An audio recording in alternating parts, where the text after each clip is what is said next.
good evening, everyone, and welcome to our last legislative town hall of the 2023 legislative session. I am Michelle Mortensen, your moderator for the evening. With me tonight is Assemblyman Gregory Hafen from District 36 to go over all of the things that have happened in this very busy and unusual legislative session. Assemblyman, this was probably one of the most unique sessions you've had this is your third term, correct? Yes, ma'am. It was definitely different. First of all, it's good to see you, Michelle. It's good to see everyone. Appreciate everyone logging in to do this little final wrap up of not only the regular session, but two special sessions.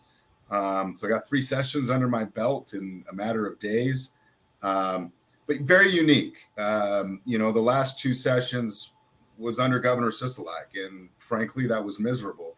And so what do? We elected a governor that wanted to get stuff done and bring some of our conservative values to the state of Nevada, and he did that.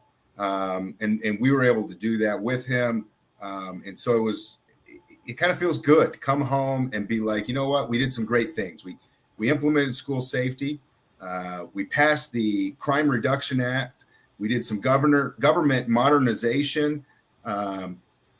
And we didn't win everything. I'm not going to lie to you guys and say we won everything. The governor ended up vetoing 75 bills, which is a record. No governor has vetoed 75 bills in his first session.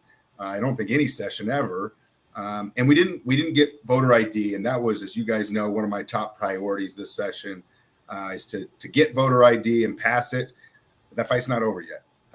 We are working on bringing that back and possibly putting that on the ballot. I don't know yet what we're going to do. We may put it on the ballot. We may bring it back next session. But our goal in the interim is to get more Republicans and more conservatives elected, so we have a better shot at getting these priorities of ours passed. But overall, I thought it was a pretty positive session for conservatives and our Republican values. Again, didn't win everything, but didn't expect to. Put in the good fight and came home with a lot of victories. Let's talk about voter ID and everything that happened with election reform, because Governor Lombardo had 5 priorities and 4 really did go through. The one that didn't was the one involving election reform. Of course, that's something that you had been pushing for a great deal as well with your voter ID bill. What was the holdup there? I mean, it was the Democrats. You had people like Assemblyman Steve Yeager just say this is off the table. There's no way I'm taking it any forward. Just being there, was it like hitting a brick wall? They weren't going to do anything. Were they dangling things in front of you like a carrot? Like, oh, if you give us this, we'll give you that. What was it like up there when it came to election reform?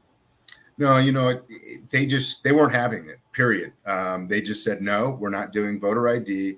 We're pushing the Democrat national agenda, and voter ID is not part of it. And to me, that was super frustrating. And the chairwoman, Assemblywoman Gorlow, she could have heard the bill, but she wouldn't even give voter ID a hearing. And she knew going into this session that she had a target on her back, and she still does. And so one of my asks for you guys out there is to help get her unelected and win back that seat so we can have somebody chairing that committee that actually will give that a fair hearing and let us have the conversation on whether or not the state of Nevada should have voter ID like the vast majority of other states. I wonder this as well. If the shoe were on the other foot and Republicans were in total control and the Democrats were in a super minority, do you think Republicans would have done the same thing to their Democrat pet bills, like all of their transgendered bills, or they had some crazy bills about legalizing illegal drugs, smoking crack, things of that nature. Do you think that a lot of this was just politics as usual and that's how things go? So this was par for the course, or was it just a flat out refusal? What do you think? For them, it was more of just a refusal. They weren't used to having a Republican as a governor. They were used to getting their way and 100% their way. And so when they actually had somebody that stood up against them and said, no, we're not going to do this, and we are going to do this, this, and this, they weren't used to it. And so it was really a different feeling.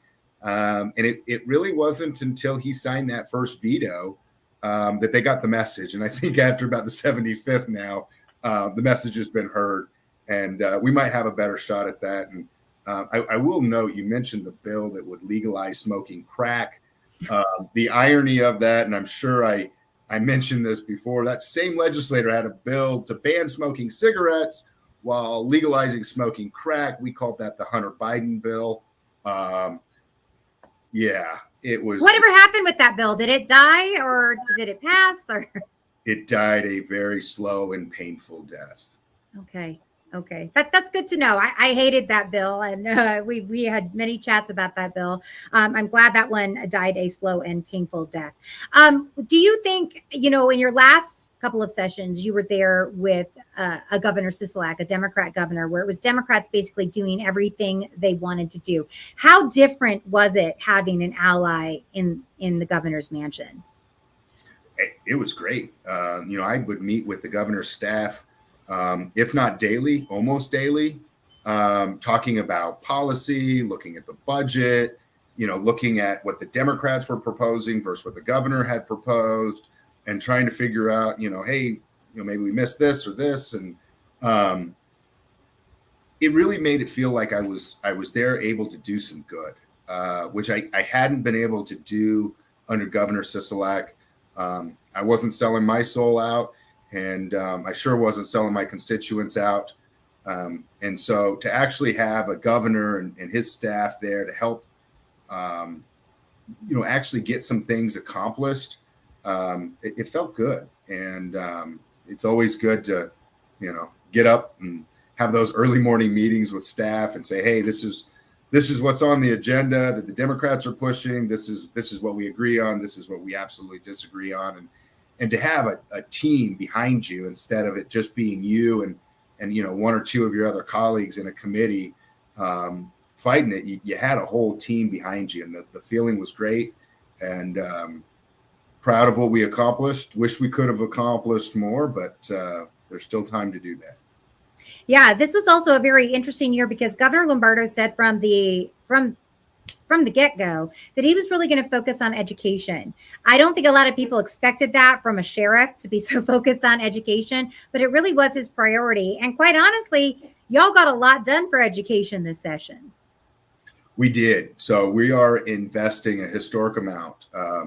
We're adding an additional $2.2 billion with a B to education. And just so you guys all kind of know what that means is Nye County, for example, before I took office, we were getting roughly $7,000 per pupil. We have now raised that amount that starting in 2025, it will go up to $11,500 per pupil. That is a huge increase. And I know that they had some issues with the superintendent and there's going to be some turnover there. But that money is going to go directly into the classrooms to help the teachers with their salaries, with the education, and get right down to the student, which is huge. This is exactly what we need.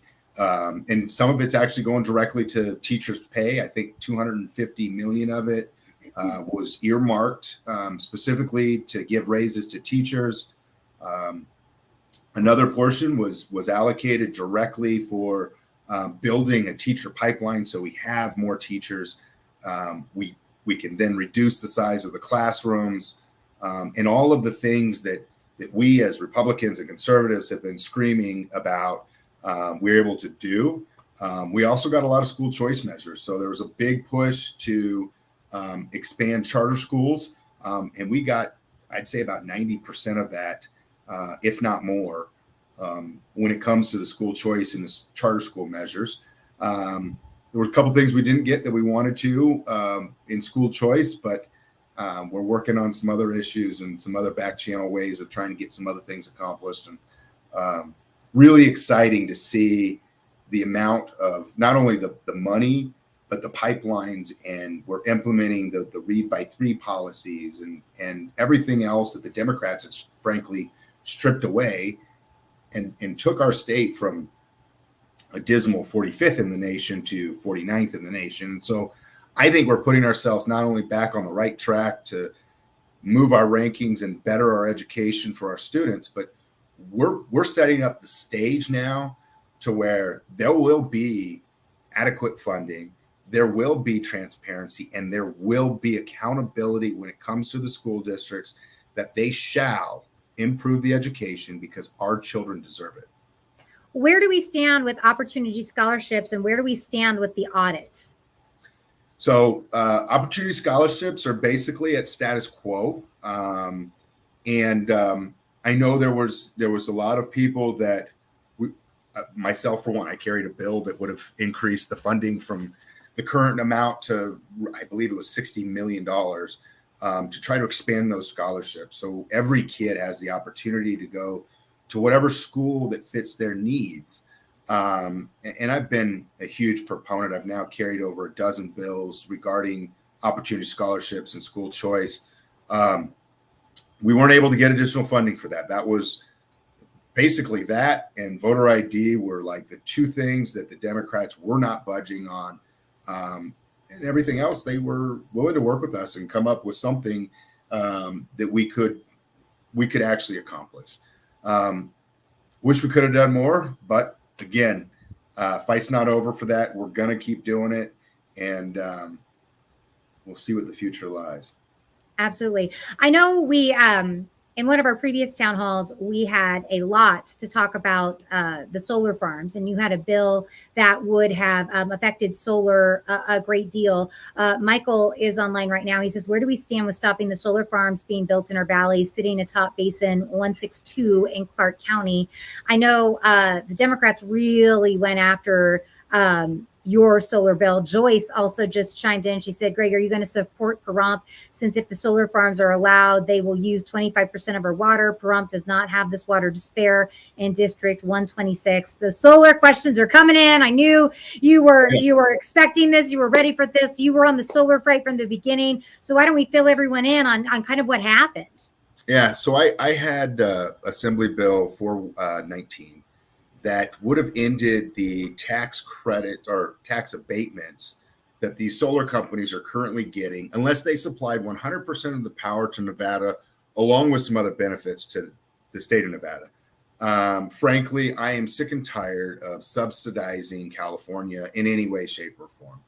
I just don't see why it is that we're going to give tax abatements to these solar companies so they could go sell their power to California. I understand wanting to subsidize or give tax abatements for the power that's being generated and staying in this state. Not opposed to that concept, but the stuff that's being built out here in Basin 162, my understanding is it's all going to California. None of it's staying in Nevada, and maybe I'm wrong. Maybe there's a small portion that is staying here, but I just don't agree with it. These are our public lands. This is the land that I like to take my son out on our razor. My neighbors like to ride their horses on, and we are now closing access to those areas. And for what? To give tax credits to California? No, thank you. They can pay full price if they want it, or why don't they build it in their backyard? And let's go delve into this a little bit deeper for a hot second, because when this bill first came about, there were actually quite a few Democrats who were on board with your bill. They were quite excited about it. Several county commissions were quite excited about this because it's a very pro-Nevada bill. It was pro-solar. It was pro-Nevada. It was going to stop the bad things that were going on with solar, giving everything California. And then there was this just huge about face, just this all stop about face. And I don't know if you want to address why, but something happened that really killed this. And is that something you want to get into? Yeah, no, I mean, I'm fine saying what I know. And that is, you're right. I had support from Clark County commissioners. They probably don't want me to name them, which ones were supporting it. And I had our Nye County commission supporting it. And actually, Clark County got up in support during the hearing, as well as Nye County. They supported the bill. Because they're sick and tired of watching, our tax dollars go to California. And like you said, this is a very pro-Nevada bill. The vote came down in the committee hearing. It was at the committee deadline here date, and it was a mixed vote. So I had enough to get it out of committee. However, it just never made it to the floor for some odd reason, and I have a feeling that has to do with the swamp working their back channels to kill it. There was a specific industry that clearly did not want that bill to go through because they like their tax credits and they like all of the things that go along with it. I can't confirm because I don't know exactly how that all went down, but I do know that the swamp had their fingers in making sure that it never got reported to the floor for a vote on the assembly side, which was disappointing. And I do plan on bringing that back. And in addition to that, frankly, I picked up the phone and called GoEd, who's in charge of giving out these tax abatements. And I just explained to him, I go, here's my issue. Here's my concern. Here's where I think our tax dollars should be going. And I don't think that our tax dollars should be going here. And so I'm not done fighting for that one. I'm a little frustrated with it. I've had some preliminary conversations with Nye County regarding what the county itself has the ability to do, which would be similar to what I was doing, but kind of tackling it from a different approach. It's on my to-do list now. Today's my first day back in the office and back home. So I haven't exactly had a chance to talk with them and meet with them and straighten some of those things out and see where they're at. But I want to put an end to Nevadans and our district being taken advantage by California. I don't agree with it. And I've kind of made it one of my little pet projects and missions to get accomplished. Speaking of California, we're getting a lot of questions about the A's Stadium. And before I let you answer that, I thought it would also be a great time to bring in another one of our special guests. And that would be Assemblyman Bert Gurr, who also represents part of Nye County. So Assemblyman Gurr, thank you so much for being here with us this afternoon as well. I thought this was a great opportunity to hear from both of you about the A's Stadium, because all of a sudden we've become a California sports town, just like that, an Oakland sports town, I guess, to be more specific, and that we had the Oakland Raiders. Now they're the Las Vegas Raiders, and soon we're going to have the Oakland A's become the Las Vegas A's, and people want to know how everyone voted on this. So I'll start with you, Greg, since the question was posed to you. How did you vote on the baseball stadium funding in the special session, and why did you vote that way? And then I'll let Bert address that one. So Greg, you first. So short answer is I voted no, and I told them from day one that I was a no vote and that they were wasting their time trying to talk to me. And I told them why. And part of it had to do with the solar tax abatements. And I just go, there was that one and there was the film tax credit.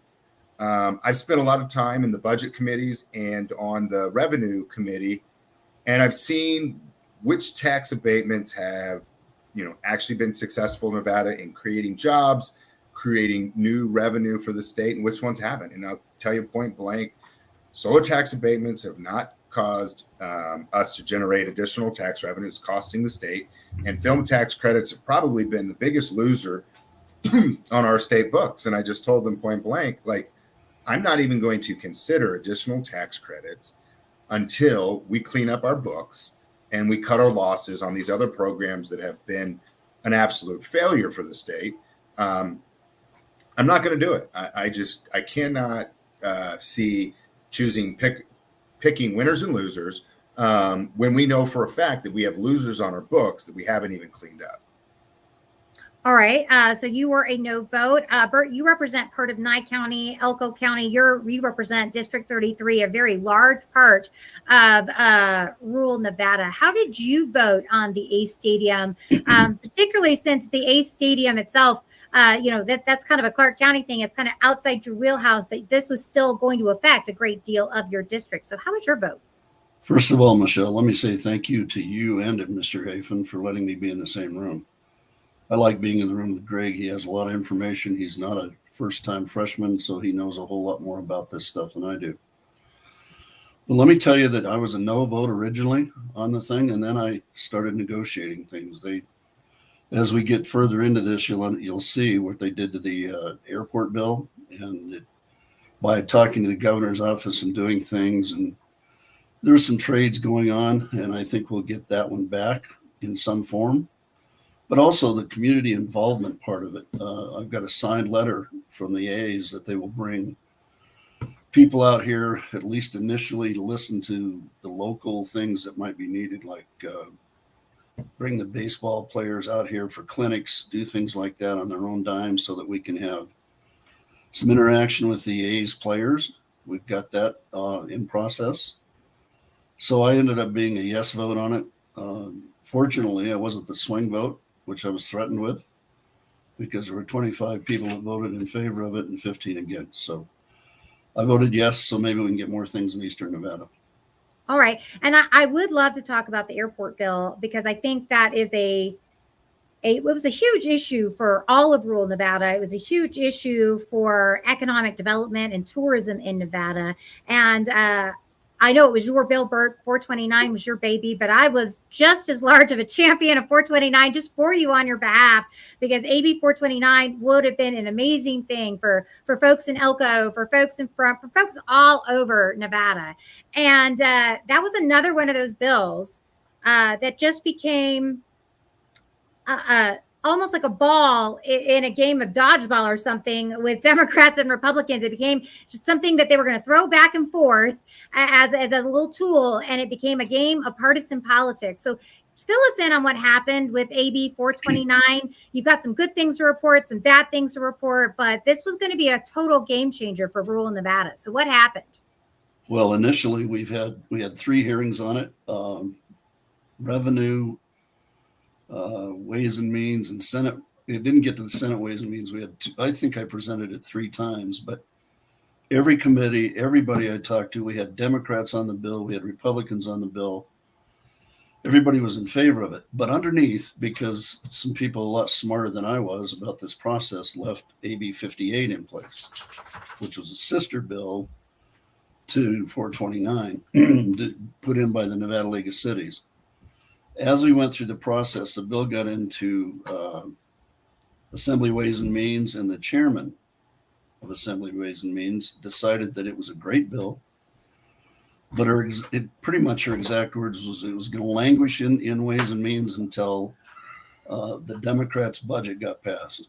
So it died effectively that day. And I'm still trying to get over the politics involved in this. But then in like 2 days, AB 58 resurfaced and didn't have all of the stuff in it that we needed in 429, but it left, as it resurfaced in Ways and Means under the chairman's name, it left the 10 million in for air service development and the 2 million in for airport infrastructure for rural communities. And then it went over to Senate Finance. And Senate Finance, the chairman in there was enthusiastic. Everything went great. Got presented there under AB 58. It got out of that committee, and at 11 o'clock on the 5th of June, PG, Senator Gogachia, was ready to make the floor statement on it and was standing there with it in his hand. And the chairman of Senate Finance decided to cut the 10 million out from underneath him right there, and did. And there was no time to negotiate it, no time to do anything with it. So AB 58 passed, so that's a win. We get $2 million over the next biennium to help get matching funds to the tune of between 30 and 34 million, depending on who you talk to. So that was a plus. But in exchange for my vote on the other side, the governor and some of his staff are willing to work to try and find another avenue to put the incentive money back into. It won't be legislated. It'll just be a one-time appropriation. We're working hard on that. So it was overall a win. Absolutely. Absolutely. All right. We're going to go into a touchy area now. We're getting a lot of questions about, I believe it was Assembly Bill, not Senate Bill, but Assembly Bill 163, which is the bill that dealt with transgendered issues that Governor Lombardo did not veto, that he did sign. And Well, I realize in a situation like this could become a very heated discussion. And I know you two gentlemen very, very well. I guess I will preface it like this. As a woman myself, as a mother of two young daughters, I was disappointed that uh, we did not see as much headway as maybe I would have personally liked in protecting women and protecting girls' sports. I know, Bert, that you had a great bill that you were championing um, to try to protect women's and girls' sports, and I appreciate that so much. I was disappointed that you did not have more women fighting alongside you up there. We have more women in the legislature than we've ever had. And the fact that we needed two gentlemen like yourself to lead the way, while I'm so grateful for that, I am disappointed that we did not have more women championing this and running alongside with you. And while we appreciate all the wonderful things the governor did, we're not here to answer for the governor. And none of us as politicians or even as individuals can live a life that is completely blameless. Somebody's going to find something wrong with everything we do. And you're not here to answer for the governor. But people want to know as much as they can about Bill 163 and any insight that you may indeed have into why the governor may have done what he did, why things were so difficult with so many of the transgendered bills up there. So I'll give an opportunity for each of you to speak, but I just wanted to kind of set the tone for this, that most of us who are on this town hall today, we're all on the same page. We all believe the same thing. We all have disappointments. This is a very passionate issue for many of us, but we want to keep things civil. And we just want to know more information if we can. And Greg, I'll let you kind of start because you and I had talked a little bit earlier. So I know that you have a little bit of insight into this, and I know where you stand on this issue as well. So Greg, I'll kind of let you begin on the issues involving Assembly Bill 163. Yeah, thanks, Michelle. I think it actually was Senate Bill 163. Oh, my bad. Sponsored by Senator Melanie Scheibel. That one was probably one of the biggest disappointments of the session for me. We were all surprised. I said earlier, the governor set a record, right? Vetoed 75 bills. This is probably one that I wish he probably would have gone a little bit further and vetoed some more. I did have a conversation with him and kind of got an understanding of where he was. And for the record, I voted no. I was adamantly opposed to this bill. He met with the insurance companies and kind of found out what their policies were and what they were already covering and not covering. And what he discovered was they were already covering these procedures. The one thing that he did like about the bill was that it did actually put in protections for children. So children can't just go out and get these surgeries without parental consent. And so for him, it was the protection of the parental consent that he felt was important. I don't agree. Clearly, I voted no on this bill and was not exactly thrilled with it. I do kind of understand that having the protection for our children was important to him. But is there an insinuation then that had this not passed, there wouldn't have been that protection? So the law was silent when it came to that. And in looking at some of the court cases that are taking place across the nation, it was very questionable of what was going to be required and not required. When it comes to, we'll call it reproductive rights, you don't have a lot of parental notification and protection for our children. And so there was a concern from his perspective that because the law was silent, that there may not be those protections for the children. And so I didn't see it that way. I frankly hadn't considered it because I thought the bill was just atrocious to begin with. That was his rationale. That's something that he is going to have to work out. But that was his explanation to Bert and I when we met with him and asked him. We asked him point blank. It was like, why didn't you veto this bill? Like, we were surprised. And, I said earlier, I was meeting with his staff, every day, almost every day and on a weekly basis. And that bill never came up on anybody's radar. We just kind of all assumed we were all on the same page. It's a bad bill. And so, yeah, I know it caused a lot of media. I got a few emails and text messages that night, and then the next morning asking what the heck happened. And I went and I just asked him face to face, and he actually came over to our office, and Bert and I met with him, and we just asked him, like, hey, what happened here? Like, and so that was the explanation that he gave to us.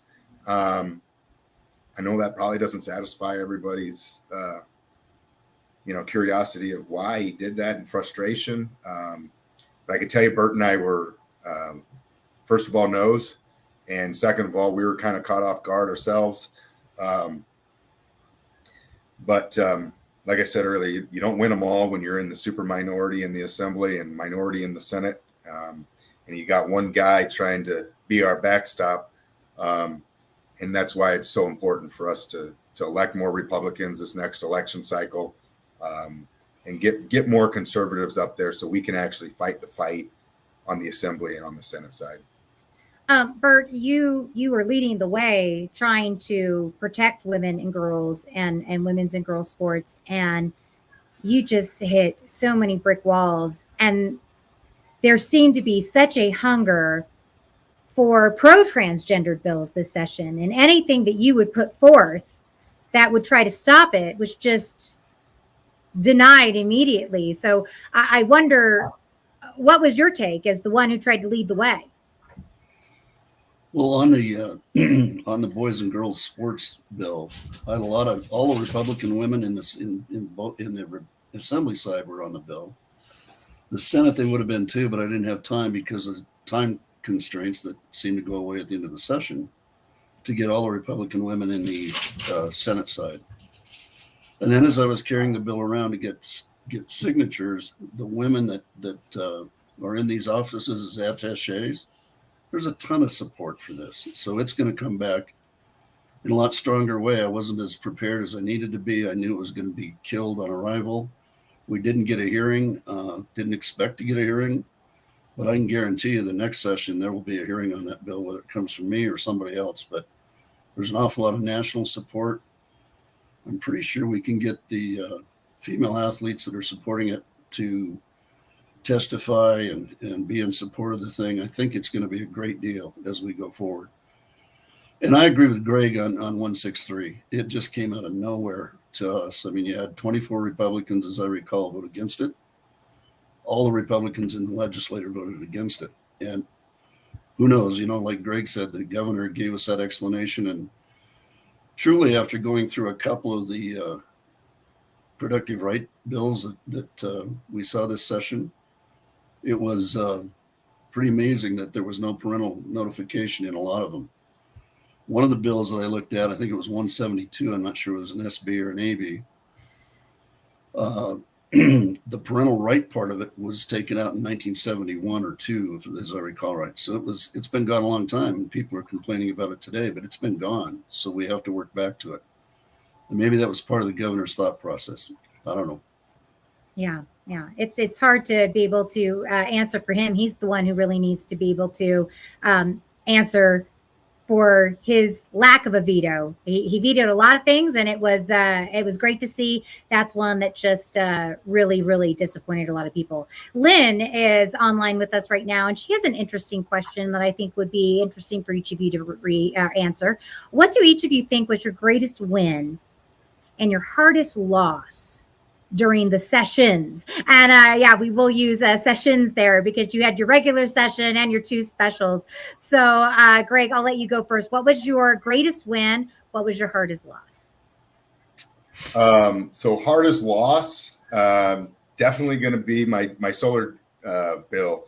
That one stung to get it out of committee like I did, and for it to not be reported to the floor. And that was frustrating. And So that was probably my hardest loss of the session, just because the amount of work and effort that went into getting it to where it got, and then have it kind of have the rug pulled out from underneath me. Biggest victory, it's a toss up. Sorry, I'm going to give you two. One was the volunteer healthcare provider bill, which is really going to help the RAM organization be able to expand healthcare throughout rural Nevada. And then the other one was my Purple Heart license plate bill that's going to allow our decorated veterans to get personalized license plates, and also have free parking at our state and local facilities.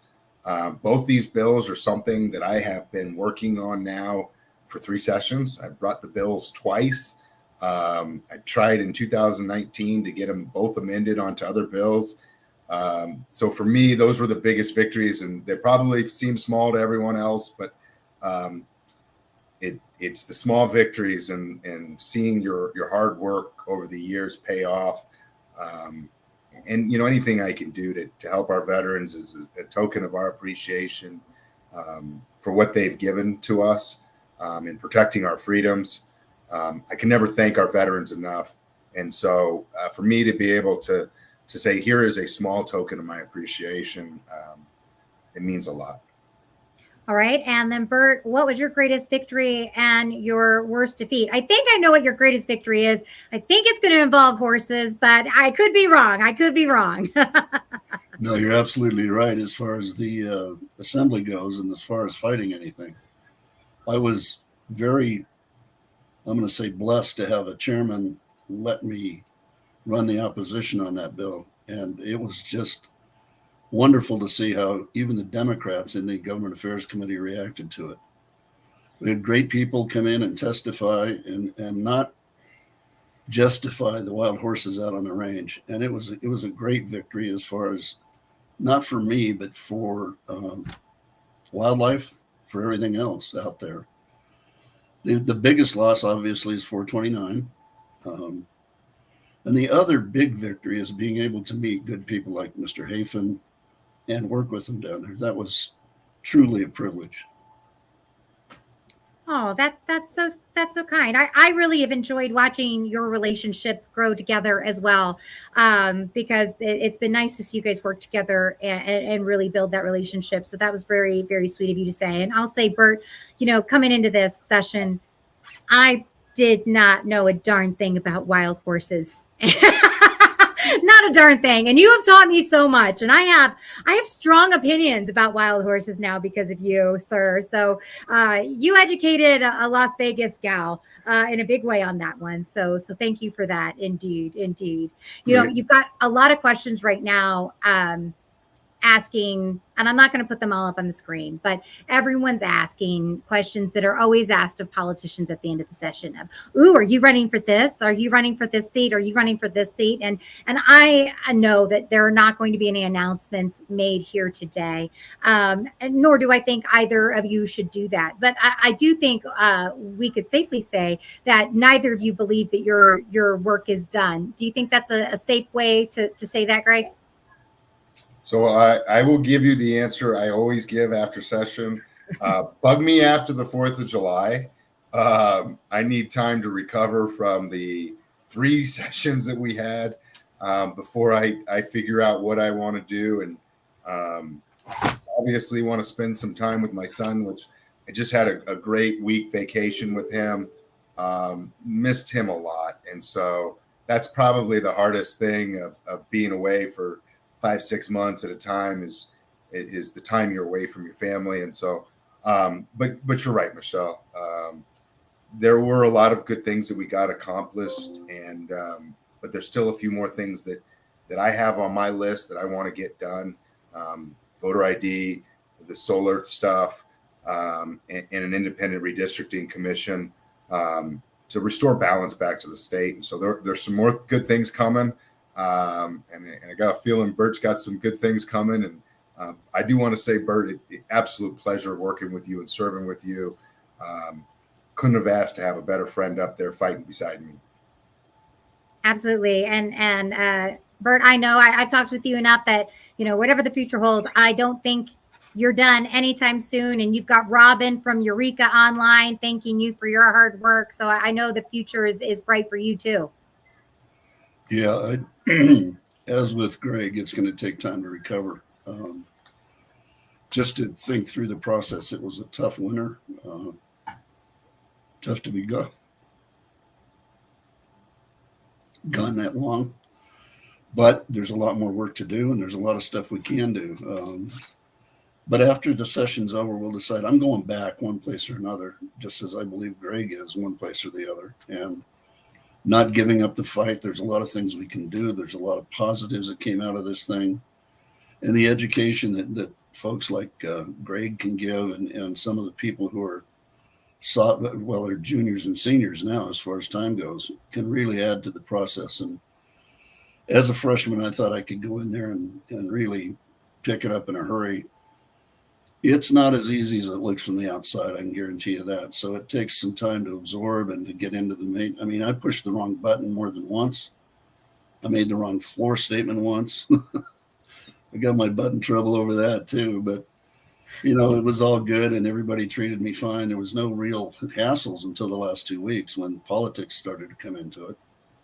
And it really came into it in a big way. I got a master's degree I think it was a doctorate by the end of the session in politics. And Greg's got one already, so he already knows. But yeah, after mid-July, when everything calms down, decisions will start being made. Absolutely. Absolutely. This is an interesting question from Bob Erickson.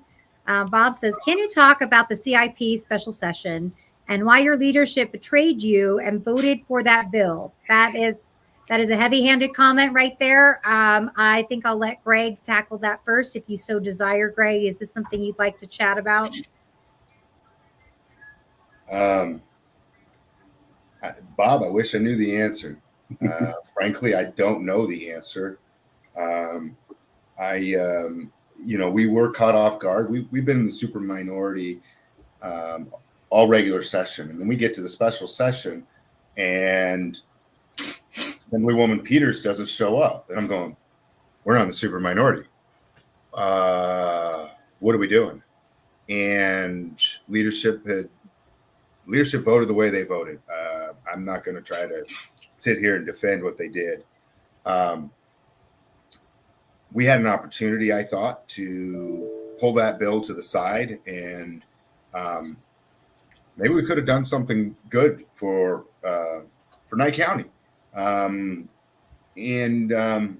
don't know. I just don't know what the mindset was. And maybe Bert got an answer, but I still don't have an answer of why things went down the way they went down during that special session. And I will say that, the Senate held strong. They actually sent the CIP bill to a special session because they refused to pass it. And then when the Assembly had the opportunity to do the same, we didn't do it. I don't know the answers. I never got an answer from them of why they did what they did, but that's where we're at. Bert, do you have anything you'd like to add? I know as a freshman member of the Assembly, I think there were some things like this in particular that were somewhat shocking to you, correct? Oh, very. And no, there's not much to add to what Greg said. I haven't been told anything either. It's either privileged information or they don't even know why they did it. Yeah. And that's disappointing on so many levels. Robin Evans is joining us right now, and she says, what should we be doing out here in rural Nevada now to not lose ground and hopefully gain some? I love that question because, 2024 is going to be here before you know it. And you've already got people all over the state putting their hat into the ring saying they're going to run for certain offices. And we've talked about this a lot in political circles. In 2024, we have to not only retain the Republican seats we have in the Assembly, retain the Republican seats we have in the Senate, but we need to gain ground so that the Democrats do not have a supermajority in both houses where they can then overturn all 75 vetoes that Governor Lombardo did in this last session, because they could do that on day one if they get just one more person, one more Democrat in office. So we have to not just keep the ground, we have to gain. So since you both represent large chunks of rural Nevada, what is the answer to Robin's question? Well, that's on It's a loaded one. No, it is. It's a very loaded question, and that's something that Bert and I are going to be working on. We've got some ideas of where we can gain ground on the assembly side, and we've started down that path and kind of gathering the data and looking at what areas we can target, which ones we can't. I mentioned earlier that there was a certain chairwoman that refused to give voter ID even a hearing. And we're going to need to be pounding the ground come 2024 and saying, hey, this is not acceptable. You can't be a chair and not give not give great policy a hearing because you're pushing the national agenda. And I see Chelsea volunteer to help campaigns. Absolutely. There are ways that even out in rural Nevada, you can be picking up the phone, making phone calls for different campaigns, encouraging people to go out and vote, and supporting good conservatives like Bert. But he knows that we'll probably all end up getting challenged over one vote here and one vote there because somebody wasn't happy.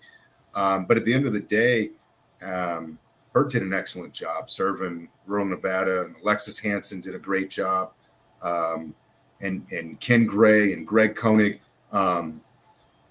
Most of them are freshmen, and they did just an absolutely fantastic job. They hit the ground running, and I'm proud to call each of them not only a colleague but a friend now, and I will go to bat for them any day of the week. Because they had my back during session, and Bert probably tell you I got a little feisty every once in a while during session because that's who I am.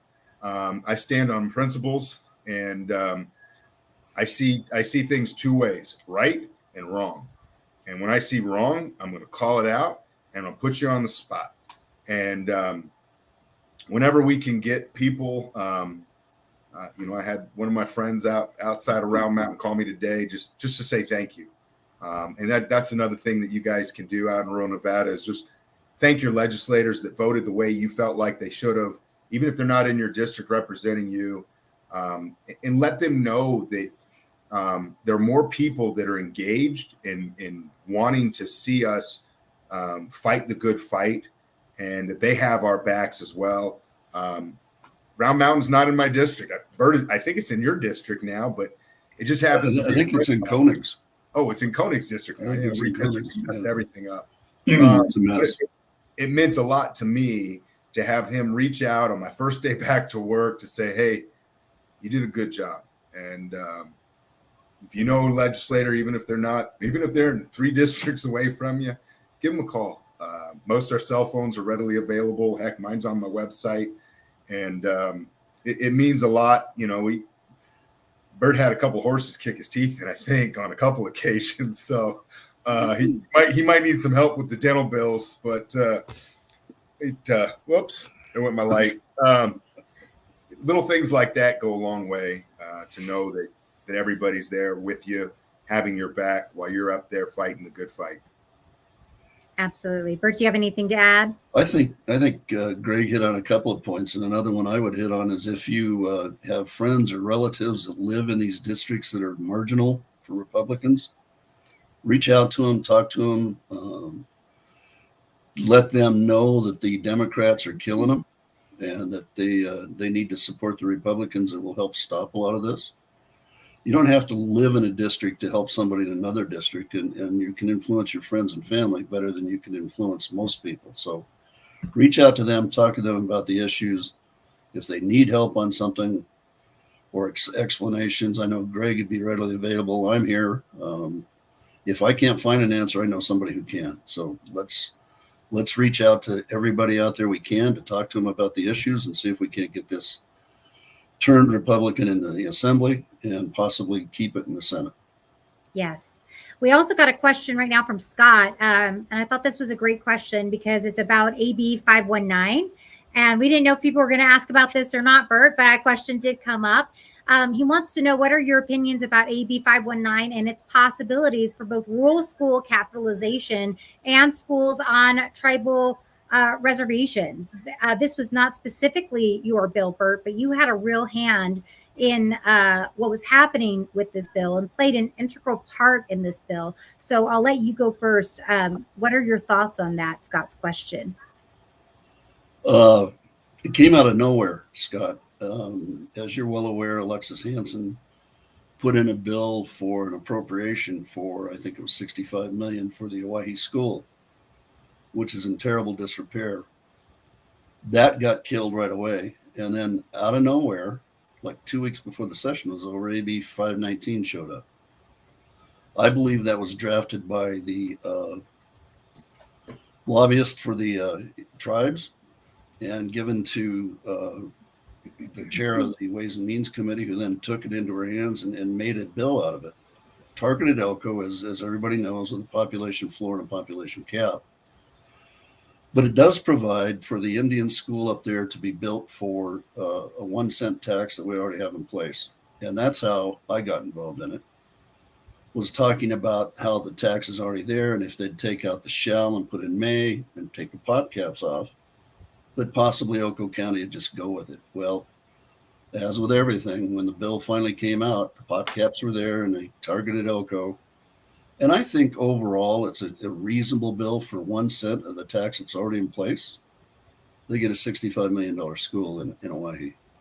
And then my feeling, and this is an opinion, we try to find why that's not under the DIA approval or authorization, and maybe get one of the tribes to take it over as all the rural Indian schools. One of the rich tribes, San Juan's been mentioned. My light keeps falling over. You know, there's a lot of things that can be done, but I think the bill overall, Scott, does exactly what it says it does. It sets up that two funds, one for the tribes and one for rural school districts. And for 1 cent, you can bail into the thing and it won't bother your tax cap problem. So overall, I think the bill turned out okay. Yeah. Yeah.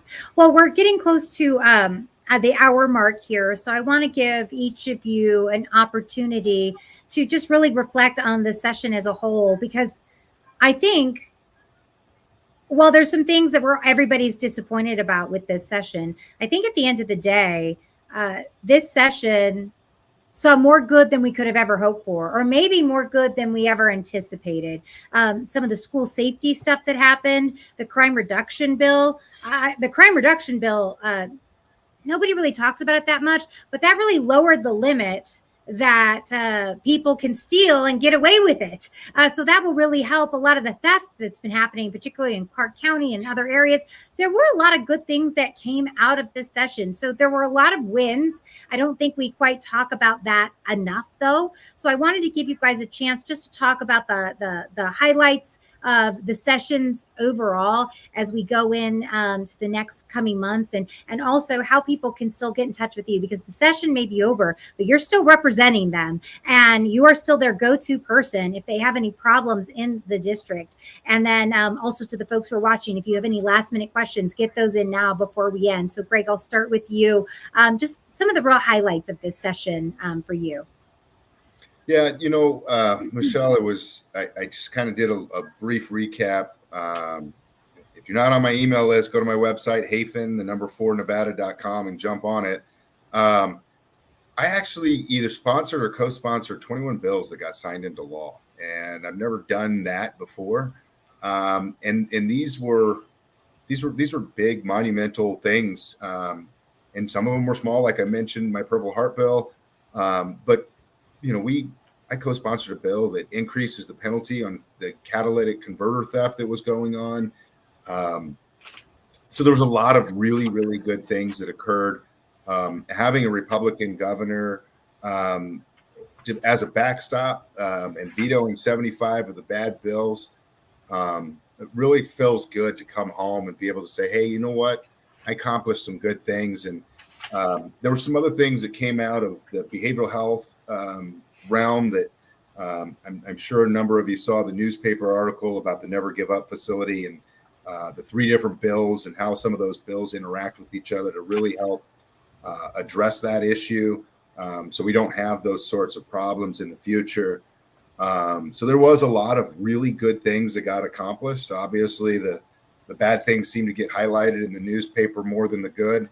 But I'm really proud of a lot of the things that we were able to accomplish, and extremely proud of all of my colleagues like Bertker and my other rural legislators that were up there fighting beside me and prioritizing not just the conservative Republican values, but rural Nevada values that sometimes get overlooked by the Vegas legislators.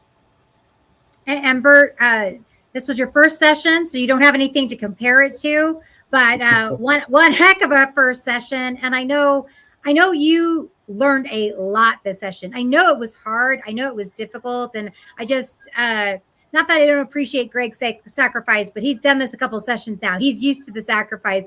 I know for you and your lovely wife, Lee, there was a lot of sacrifice with this session. It was very, very hard. And I appreciate the sacrifice that you gave and all the time that you gave. But I know there were some great victories too. Yeah, and just like Greg, I've been trying to pull those victories up. That's a little harder for me to do. It's just, I think we got out of that session way better than I thought we were going to get out of that session. A lot of good, like Greg, we had colleagues from Las Vegas too, Toby Urich, Brian Hibbets, both stellar people, did a great job. Ken Gray. I think for the session, those are the real highlights for me, is working with those people, learning so much. And I co-sponsored a bunch of bills that passed too, but I can't tell you how many. I think I first counted 34, but I don't think they all passed. I can't imagine them all passing because some of them were Republican bills. So, but the Purple Heart stuff with Ruben Da Silva, things like that, there was some great stuff in there that we worked on.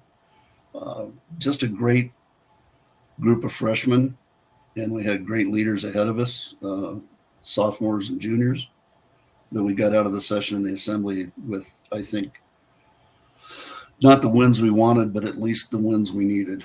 So that to me was a good thing, and I just learned a lot. It was great. You co-sponsored a bill that made financial literacy a thing that must be taught in high schools now. And I really appreciated that bill because, not everyone is destined to go to college, nor should they. But teaching financial literacy in high school and making that a requirement is something that will put people on the right path forward, that they know how to balance their checkbooks. They know how to do those types of things. And you were a huge part of that. So that was one of those co-sponsored bills of yours that became law. A feel-good bill, a really feel-good bill that got out of there. We had a lot of really good policy bills in there this time. Even some Democrats had good policy. Are you sure? I'm absolutely positive that they did. But it's a fight, and hopefully we can balance it a little better next session. But that takes a lot of work on everybody's part to get more conservative voters or people in that assembly. And really quickly, I think that's a great way to end it. Greg, you've been there for quite some time right now, and just knowing you both, I know how important your experience is. Your experience is why you had 20 plus bills passed. Your experience is why you're able to maneuver and get things done. It's why you have such a high position on Ways and Means, which is one of the most powerful committees. And now, Bert, whatever you decide to do, whatever office you run for, you're going to have more experience because you've been there. Experience matters. And it's great to be a freshman. Everyone's got to be a freshman at some point, but experience really does matter, and it makes a difference in a place like the legislature. I guess both of you could speak on that a little bit. You've both been freshmen at one point. One's a little bit more senior than the other, but keep retaining people, even if they're not your favorite. Let's put it that way. Some people you got to get rid of. I understand. Some people you just can't vote for again. But there's a learning curve, isn't there? Well, from my standpoint, there was a huge learning curve, even though I thought I knew what I was doing when I walked in there with all the background experience I had.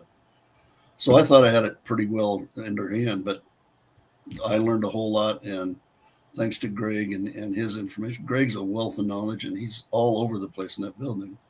I'll see him one place here, and then he's talking to people over there. His energy level is so high. I wish I could drain some of that to me, but he's the Roy Kent of the NVLEG. He's everywhere. He's everywhere. Yeah. And he knows a lot more than he tells everybody.